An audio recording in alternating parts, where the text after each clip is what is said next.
Welcome, mortals, to the Beautiful Dead podcast. If you've come to this channel, you should stay for several reasons. One, you love vampires. This is a vampire podcast where we break down movies, TV shows, and books about vampires. We talk about the universe that's been created, how are they made, what rules do they have to follow, and more. Every once in a while, like October, I set aside the fiction and talk about all things vampire. 2, you have a podcast or would like to have a podcast and want to see behind the scenes of recording one. I edit out very little, so you will get to see mistakes and interruptions and learn along with me. Or 3, you're a fan of the podcast and you just want to watch me record it live. Or you like my books and you can't get enough of me.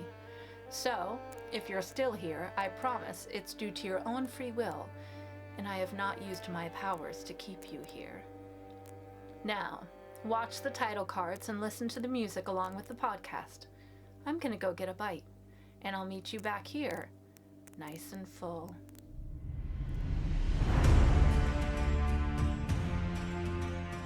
Oh, really? Vampire! We take your candy! Count Dracula. I am Dracula. And I bid you welcome, Mr. Hunt, to my house. Come in. Our first award goes to the vampire for most blood drained in a single evening. The strength of the vampire is that people will not believe in him.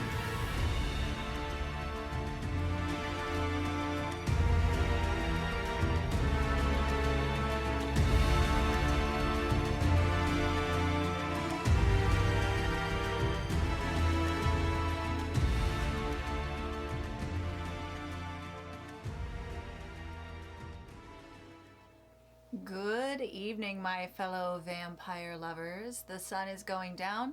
You know what that means. It's time for me to record another episode of my podcast, The Beautiful Dead. As always, I'm your host, Lena Nazari. Find me at lenanazari.com. You can click on contact, fill that out, and connect to me. Or you can just email me. That's Lena at lenanazari.com. On my website is links to my social media. You can DM me. I do try to get back to people as quickly as possible. If I haven't, it does get lost sometimes. So please reach out to me again. I see all the comments on the videos and posts and things, but if you DM me, sometimes it gets put in like hidden requests, so I don't always see it. And also, if you go to my website, you can click on my mailing list and join my famed family. Click on appearances to see where I'm going to be at. Right now, it's not all that exciting because I am taking a break from the road. But I will be at MegaCon in February. To say I'm excited about MegaCon, massive understatement. Okay? You may not be able to tell it from my face, but I am very, very excited to have this opportunity. So that's going to be big. I have lots of plans for that. Reese is out. It's out. I'm nervous. I'm excited. I'm nervous. I don't know what to think. So I put so much time and energy into this book. It takes a couple weeks to start seeing any reviews, comments, thoughts. I'm so excited. This is the tough thing about being a creator is when you put it out there, it no longer belongs to you. It now belongs to the people. It belongs to your readers. It belongs to the people who like or don't like what you do. And they are allowed to think whatever they want about it. And so you kind of have to be open to that. I am very, very proud of this one. It doesn't mean everybody's going to love it, and that is okay. Usually what I get after a book is out within a week is, when's the next one coming out? Rest assured, I have already started. You can't see it and I'll never let you see it, but the storyboard is right here next to me. I've already started putting together the storyboard for Alex. But guys, writing a book is not easy, okay? So I don't know when Alex will be out. I'm sorry. You know, I try to get books out once a year. I will do my very, very best to get Alex out to you as quickly as possible. Let's see what else. My vampire tea for this evening is stake this. This is a green tea. I was feeling a green tea. You know, summer is right around the corner. For people like me, not the greatest time of year because it's the longest amount of sunlight and the shortest the shortest nights. But the weather is beautiful in the evenings. The outside at nighttime in the summertime is chef's kiss, perfect fire pit weather. And I was feeling some green tea. So go check them out at vampiretea.com. I do want to have him on pretty soon. He is also my Fang Smith, and I cannot wait to have him on. So I have to think, I want it to be like a really cool time to have him on. So I got to use some strategery about when I'll have Stavros on here, but he is going to come on here, and I'm very excited about that. You guys should let me know. What do you want me to ask him? If you go back, you remember that I did play some of his music last year. He also creates my fangs for me and also creates these wonderful teas. So whatever questions you may have for him, please let me know, and maybe I'll compile those. Stavros, if you're watching, I'm very excited to have you on. Okay. Boy, I feel very unfocused right now. Maybe it's my coping mechanism after having suffered through this movie. Perhaps there's a slight trauma.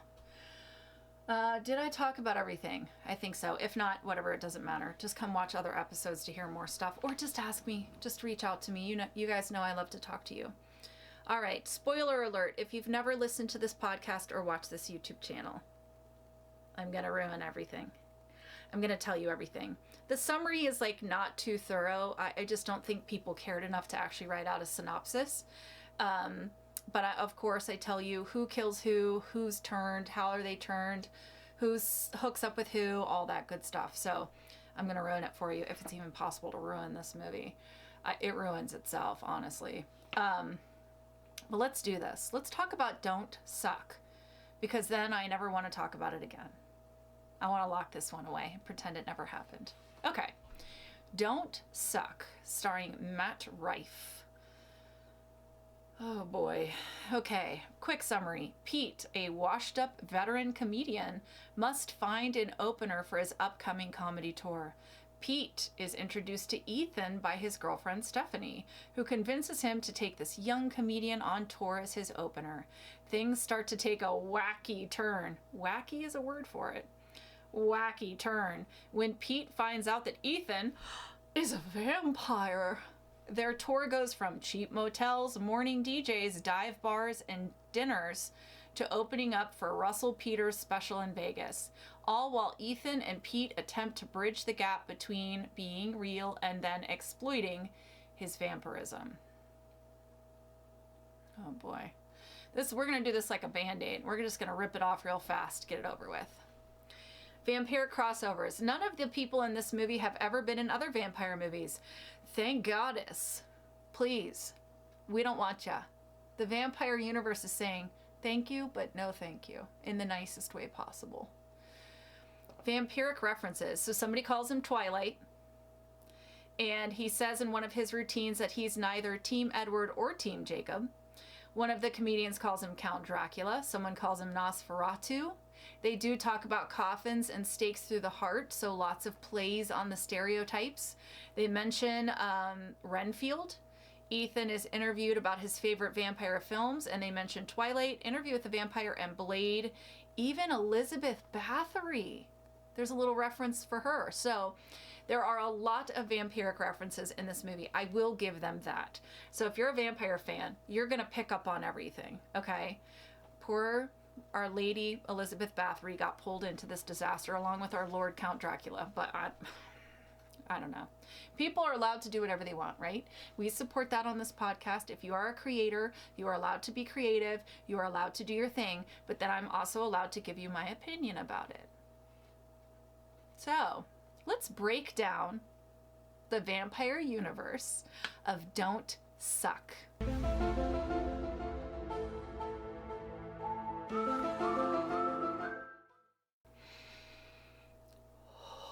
Relationship to humans. None of the humans around him actually believe he's really a vampire. He tells everybody, he's very open and honest about it, but nobody believes it. They all think it's a joke. They think it's his shtick. You know, every comedian has their shtick, and they think, oh, that's his. He's pretending to be a vampire, until he shows them proof. And even then they're saying like, bro, how'd you do that? Jamie Kennedy, oh, I didn't say that. Jamie Kennedy, you know, from such greats as Scream, was in this one. And listen, Jamie, if you're ever watching this, do what you gotta do, man. Bills gotta be paid. Listen, I do stuff I'm not happy about to make some money. I'm just hoping that you signed this contract at gunpoint. All right. Yeah, nobody believes him. Relationship to animals, that's never addressed. Animals were not in the budget, okay? Appearance, he's very pale. He's got the Edward sort of coif. What would you call that thing? Boys tell me, whatever that is. When he vamps out, his eyes are like a red orange that glow, and then we get our fangs, 2 sharp retractable fangs, as they should be. You know, I'm gonna give credit where credit is due. At least you boys gave us some fangs. Thank you very much. Food, we actually see him toast, but we never see him drink it. Garlic doesn't repel him. Sunlight. So this one was a little confusing. He can be out in the sunlight, but not in the direct beams. And this is out of his mouth. He says that. However, the filming contradicts that. Just saying. But like, you gotta shoot it, right? And it looks like they were shooting it in a very sunny place, and maybe they were like, boys, we gotta shoot these scenes. I know the sun is fully out, there's nothing we can do about it. Maybe the audience is so dumb they won't pick up on it. I'm sure they're back there saying like, it's not like there's a podcast that's gonna break down the vampire rules or anything. You didn't see me coming, did ya? All right, sleep. He used to sleep in a coffin, but now he uses blackout curtains. He still has the coffin out for everybody to see. I think he even had sex with a girl in it. So the coffin is around, but you know, he's moved on past the coffin stage of his existence. Holy items, this is never addressed. Rules, well, this is interesting. We find out vampires don't fart. That was an important question that he answered for all of us, so thank you for that. The vampire universe thanks you for answering that question. And he does cast a reflection. Powers. He's strong, fast, agile, like most vampires. He has great hearing and senses, great reflexes. Now, he can call power into his hands. We don't see that one a lot. He calls fire, and so he does it many times for people, and they're like trying to figure out how he did it. He can teleport. He can transform into a bat. And this is a new one. Never seen this one. He lays his hand on a dead man's forehead and the man incinerates. That's handy as shit. If you're going to be a vampire, that is a good power to have. Talk about a quick cleanup. Dang. How are they made? Oh boy, here we go. I just want to report that I did not write this, okay? You guys might not like my writing, but at least I didn't write this. He says he's from Hungary, and his mother died in 1621, so he's at least 400 years old. He explains that his grandmother is Elizabeth Bathory. How dare you? How dare you bring her into this? Then we get the explanation that after you bite someone, you as the vampire can choose to turn them or let them die, which is very vague. Then we see Pete in a car accident. We think he's dying. Fast forward to him with a limp, and then his eyes glow, so he's a vampire now. But that didn't heal his leg, and we never get to see the actual turning. Like, just a little more effort. Just a little more effort, please. So he's like, you can choose if they turn or not. So he's implying that, like, with your own mental powers, as you're biting, you can say, be a vampire or die. Okay, all right. Whatever. Again, if you create it, you get to create whatever world you want to, but just know that some vampire nerd out there with a podcast is going to ask some questions. How do they die? We see that he's impervious to bullets, and he says a stake to the heart would kill anyone, which, to credit, I think I used that one as well, and I think it's been used in many. I think Vampire Diaries used that line. His mom was beheaded. So, I don't know. I don't know. Obviously, a stake to a heart will kill him because he's like, well, that will kill anybody. His mom is beheaded. Those are the only two things, because we see him out in broad freaking daylight and he's fine. So we're going to move on. Do they have heartbeat or breathing? I don't know. I don't care. Yeah. Are they good or are they bad? So, as with many, many, many of these movies, they can choose what they are going to do with their eternity, with their powers, with their new circumstances. They can choose if they're going to be good guys, bad guys. Obviously, our vampire is a good person deep down. Yes, he feeds off people. Yes, he murders somebody, but then he turns his friend and he's like telling him, you know, be nicer to your girlfriend. Like, he's trying to be a good person. Not trying, he is a good person. He just happens to be a vampire. But I could see where vampires in this world could choose to be dicks. And we do get to see a girl vampire. I didn't mention that. At one point in time, he comes across a girl at his comedy show, and they were like, oh, I haven't seen you in hundreds of years. What was the last time we saw each other? So, you know, there are other vampires out there, cross paths. She doesn't seem like a bad person. She seems pretty cool to party with. But I could see where there was be some baddies in this universe. All right, tropes I love and tropes I hate. I do love the trope of a vampire being out in the open, but no one believes them. I could see that happening today, where you're just like, no, really, I'm a vampire. And they're like, okay, bro, is that for TikTok? All right, whatever you say, I'm really a vampire, but we'll just go ahead and move on. I love that trope. And, you know, I love the trope of, we saw this in True Blood, like vampires being out, and with that brings political problems and problems of can they own or not property, can they marry, all that stuff. So I love the idea, and we see that in the Anita Blake universe too. Like, they have their own police force, like their own division of the police force specifically for supernatural or preternatural creatures. I love that idea. I personally, in my universe, have my vampires hidden, but I do love a good vampire out in the open. And what was the one we just did recently where the vampires had taken over the world? Daybreakers. That was like vampires are out and they're on top, and humans are now being hunted. So that whole idea, I love it. Tropes I hate. I hate the trope where a mortal asks to be turned and the vampire is like, no, I cannot do this to you. You do not want this existence. You don't know what you're asking. It is turmoil and I suffer and oh, stop it, blah, blah, blah. He's always like, eternity is meaningless. I hate that self-loathing vampire trope. And I'm looking at you, freaking Angel, the moodiness, and Stefan. Oh my God, like, I just hate that, like, brooding, whiny, like, oh no, I've awoken again for the 10,000th time and it's awful and you don't want this and you don't know what you're asking. Yes, they do know what they're asking for. They're saying, like, can you please turn me so that I don't get cancer? Like, can you turn me because I want to live forever? They know what they're asking, okay? They can choose what they're going to do with their eternity. Don't press all your issues on me, bro. I'm just asking, can you share a little of what you got? I didn't know I had so much anger today. Dang.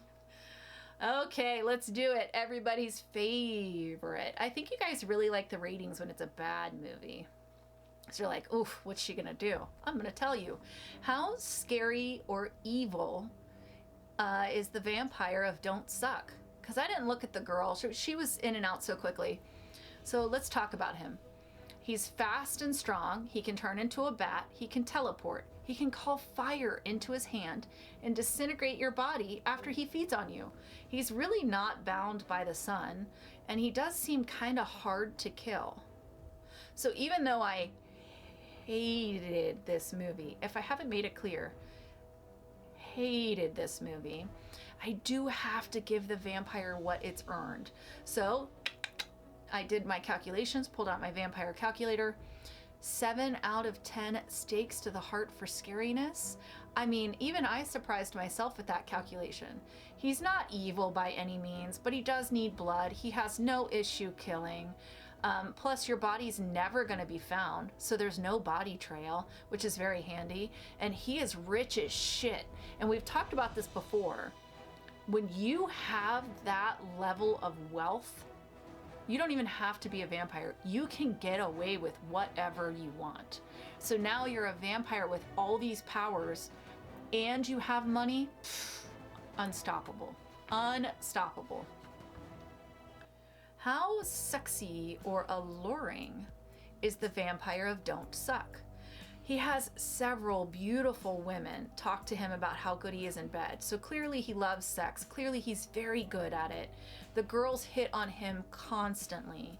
He takes 2 into his hotel room for a threesome. The girls around him seem very interested, but it's not like he has like a special pull from him due to his vampirism.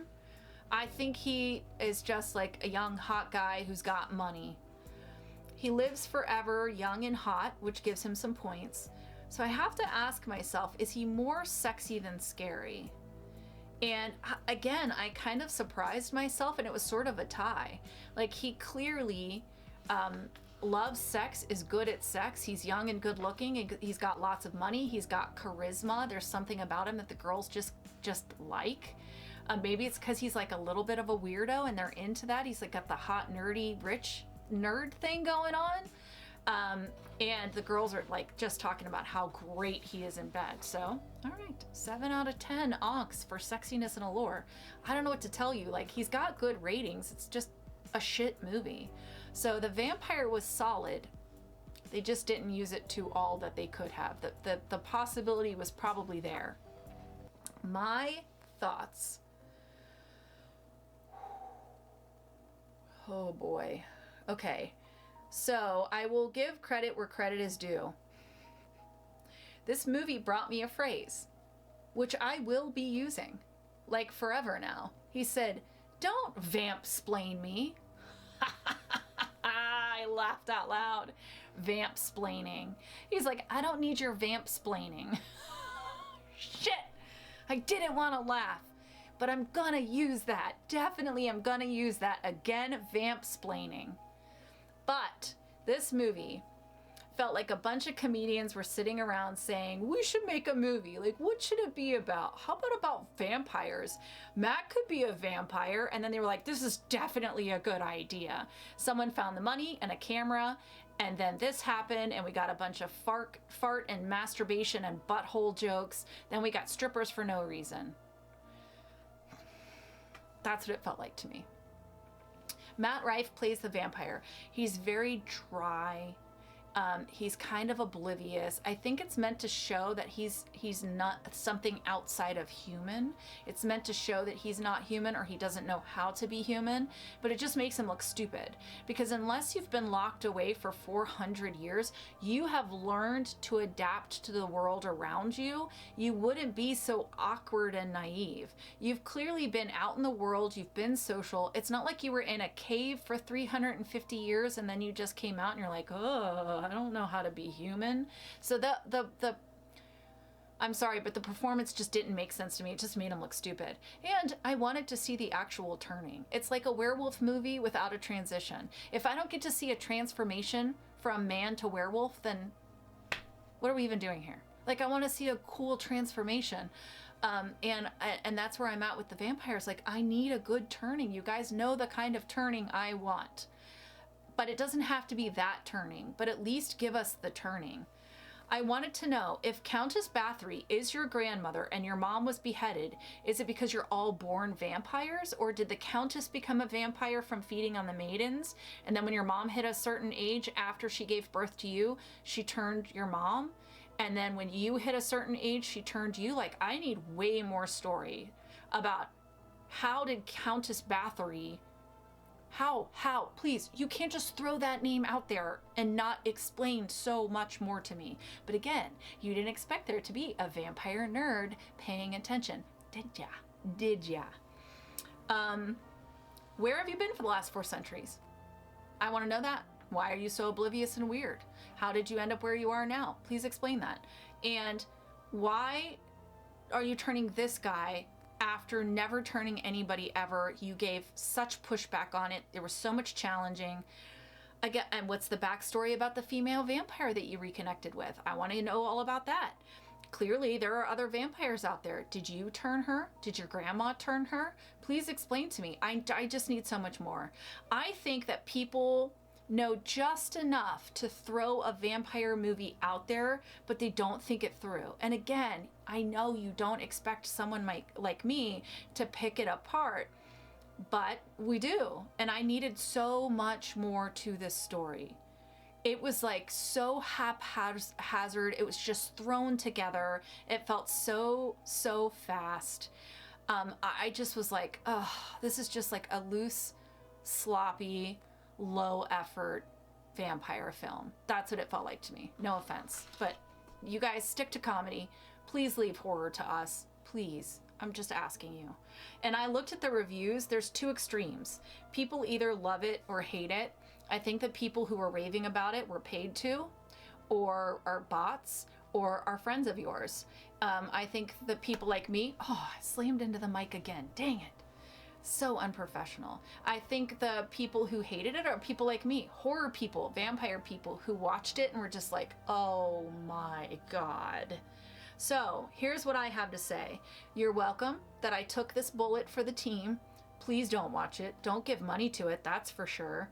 And final thoughts, don't suck. You had one job, to not suck, and you failed because you suck. And that is it. Moving on. Next week, we are going to continue cleaning up my watch list, and we are going to watch Sunrise. This one looks very serious. I don't know how it's going to go. I really don't know much about it at all, but I know Guy Pearce is in it, and it looks very serious. Hopefully it's not too heavy. Hopefully it's not too depressing. I really have no idea. I don't look these movies up really before I go into them. I don't look them up until after.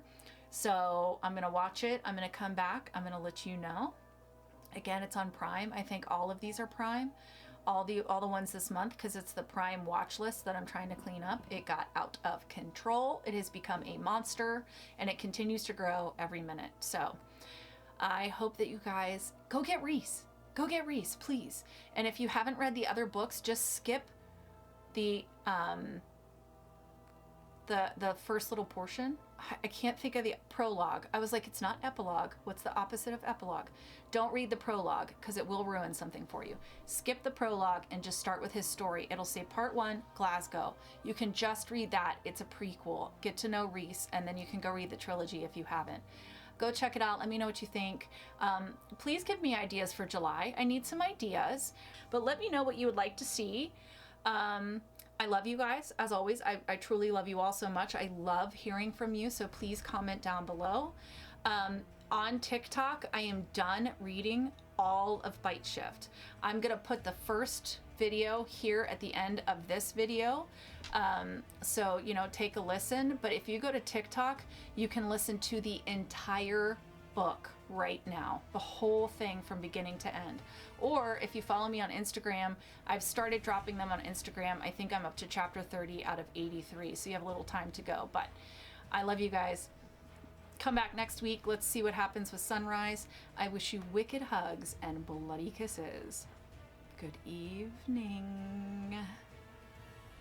Bite Shift by Lena Nazari. Chapter 1. I'm like so many women that you pass every day. You've seen me in the produce section staring at a pineapple, pretending like I know how I'm going to tell if it's ripe. You've seen me walking into a fitting room, hoping that this pair of jeans is not going to make me look like a whale. I'm usually in scrubs since I'm a nurse for 40 to 80 hours a week. I'm divorced. I live 30 miles from the house I grew up in. I have 2 teenage daughters. And oh yeah, I'm a vampire. I know what you think. I'm crazy, right? I can assure you I'm not. I am a real life, totally dead, straight out of the movies vampire. For the sake of honesty, I'm a pretty new vampire. 6 months today, come to think of it. But a vampire nonetheless. I'm getting ahead of myself. Let me go back. My name is Kate. I'm 39 years old. My daughters are Olivia and Ellie. They're 14 and 12. And if you think the undead are scary, try 2 hormonal teens. I've been a registered nurse for 10 years, and every one of those years I've worked in the same Pittsburgh hospital. It's small, but I love the people, and you can't beat a 15-minute commute. My ex-husband lives 4 houses down from me. Everyone thinks that would be horrible, but it actually works for us. He's a good person. We were just a terrible couple. He's remarried to the perfect spouse for him, and having him down the street means the kids can have both parents in their lives without disrupting their school or missing their friends. So those are the basics. I'm sure it's not what you want to know. Don't worry, I'm getting to the good stuff. Despite being on this earth for almost 4 decades, the real story begins 6 months ago, a week and a half before my birthday, and the last day that I would be alive. It's funny when your whole life changes and you look back, all those things that seemed so important, like mortgage, college funds, if I should get a boob job, whether or not I'm going to share my bed with a man again, just seems so insignificant and ridiculous now. I don't care anymore if my boobs sag. I just don't want the wrong people to find out what I am and drag me outside to meet the sun or lock me in a lab for testing. Being a vampire isn't what you think it is. First off, I do not exude sexual prowess and mesmerize beautiful people with my gaze. I can see my reflection in the mirror, can eat garlic, and can't turn into a bat.